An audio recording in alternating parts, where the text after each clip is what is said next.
I describe what I do really about trying to find why people, or the benefit people would get out of updating their technology. So, everyone has a reason. We all have a product and we all have things going on. But the truth is, if there's not a return on investment, if there's not a major benefit to someone moving into NetSuite or any new technology, I guess it's probably fruitless doing it, or you're just selling a product to sell it, right? So, I think basically what I'm trying to do is just find a reason why people will benefit from using our product and then really enhancing their business. I really want to assist people to do what they do, but hopefully just do it better, more efficiently, easier.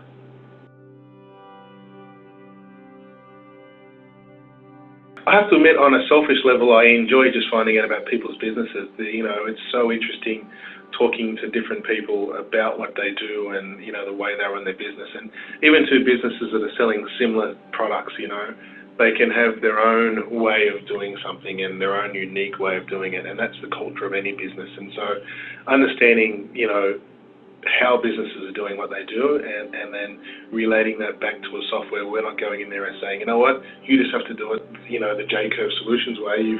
Let's see if we can just help you do what you do again, but help you do it better and assist you in doing that. I think that is what I really enjoy and I get a buzz out of just assisting people get to the next level or achieve their dreams. It's something that you get to be part of every time you sell a NetSuite solution, and I get a kick out of that.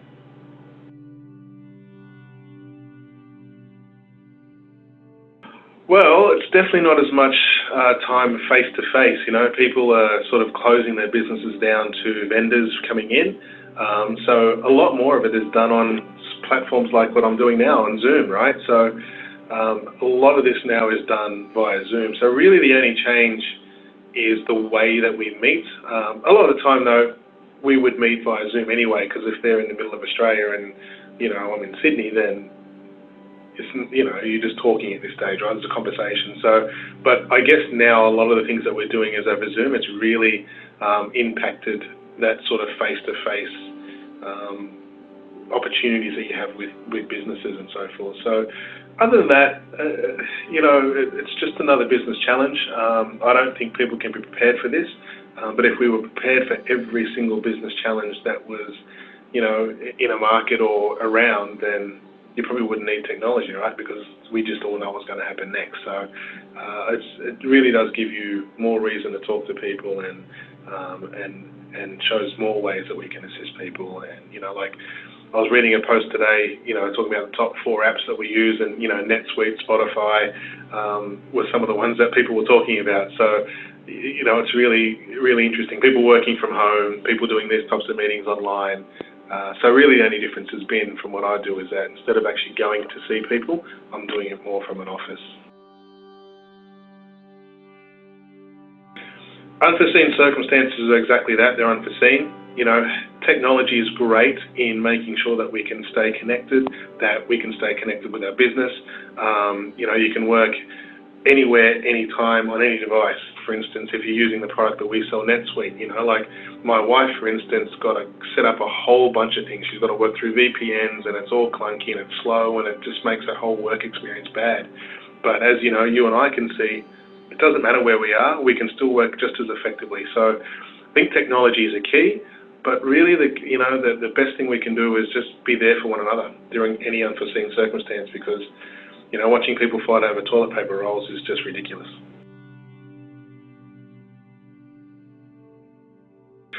Oh, the drive and push to the cloud is, like I wouldn't want to be working in any other field right now. Everybody is talking about trying to get into the cloud. But people are just tired of having blue cables run around their house all the time, right? Like with their business. Server rooms and blue cables and upgrades and all these things that disrupt your business for no reason. There is no need to shut your business down or to be concerned about a product upgrade, right? Like that should just happen seamlessly.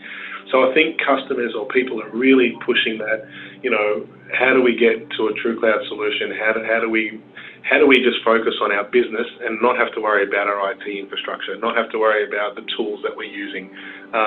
So I think probably the biggest change that I'm seeing is just people going and really starting to grasp the concept of cloud,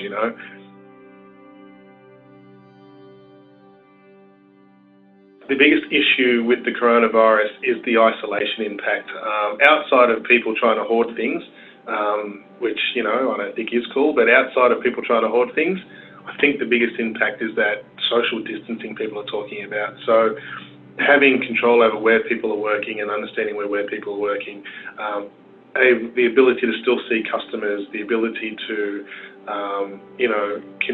have a cohesive work environment when people aren't all in the same area.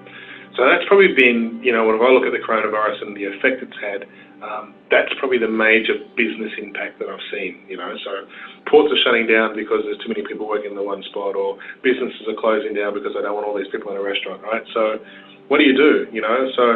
Well, there's things out there like, if you're a restaurant, you can jump on Uber Eats and you can deliver your food that way. Once again, cloud technology. If you're, if you're a service provider or things like that, you can still use things like Zoom, to get on. If you've got a company and you just want people to be able to work, NetSuite's a great tool because they can work anywhere, anytime, any device, right? It doesn't matter. You don't even have to use company computers and so forth, right? You can use your own. Look, I think this crisis will highlight areas of weakness within companies, right? So, those areas and whatever those areas that you find that are in your company, I think they're things that you need to focus on and go, right. So when this happened, all of a sudden I couldn't contact anybody, or I couldn't get in the office, or we couldn't work easily or effectively anymore. So what are you going to do about that if this happens again? Because it's likely it will happen again at some point, and maybe not be for coronavirus, it may be once again, for fires. I've got companies that I've been talking to that couldn't work because of fires and then couldn't work because of coronavirus, and it's just been really hard for them, right? So I think the issue is, what is it that this has highlighted for you, and what are the steps to take so you can minimise that risk in the future? Once again, technology plays a great role in that. The ability to be able to work from wherever, whenever is great. There's nothing we can do. If the fact you can't get suppliers, then you can't get your suppliers, right? But do you have more than one supplier for your product? Is it worthwhile maybe looking at, do I need one or two suppliers? Can your technology handle the fact that you've got two suppliers in your system for that, right? So a lot of this really is just highlighting, this coronavirus, the fires, the drought that we've just had or going through, all this is just highlighting some issues that we've got. Some of those issues can't be changed. Like technology can't make it rain yet. We're getting there, hopefully. So I just look at what are your business problems. Let's have a chat about how do we improve those so that you can at least minimise the risk of it having an adverse impact on your business.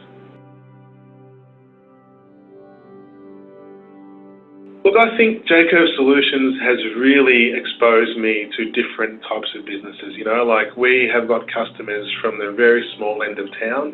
Like small revenues, small businesses, 1 or 2 people working there, all the way up to hundreds, right? 2 or 3, 400 people working in a company and more. So, if you look at that sort of scope and breadth of experience that you can pick up at JCS Solutions, it's really great to understand the small guys, the big guys. And a lot of time, a lot of these companies do the same thing, but those small guys, they're doing it all themselves. And a lot of them are doing it the hard way, like they're running half their business on Excel spreadsheets and stuff. And you'd be surprised how many really, really excellent businesses are out there running things on Excel spreadsheets and working till 11 o'clock every night trying to get things done and double entering data everywhere. So I suppose if I look at what JCS has exposed me to, it's just that breadth of business, and the different types. And, we deal with wholesale distribution companies, we deal with service companies, we deal with fashion retailers and furniture companies and, like financial companies, insurance companies, hedge funds, like all the different things that I can think of. We've got customers in all of those areas. And probably for me, learning about those businesses and then being able to, you learn from those guys, and then that information stays with you. So next time you talk to a new business, you've just got that bit more information to help them and that understanding of what they're trying to do. And that's what JCS, I think, has really given me. Like being the largest NetSuite partner globally is just the number of clients that we have, and the number and the amount of information is is just unbelievable. So I think if I was to go, hey, thank you, J-Curve, it's probably thank you, J-Curve, for exposing me to so many different areas, so many different verticals of business, and that's just been wonderful.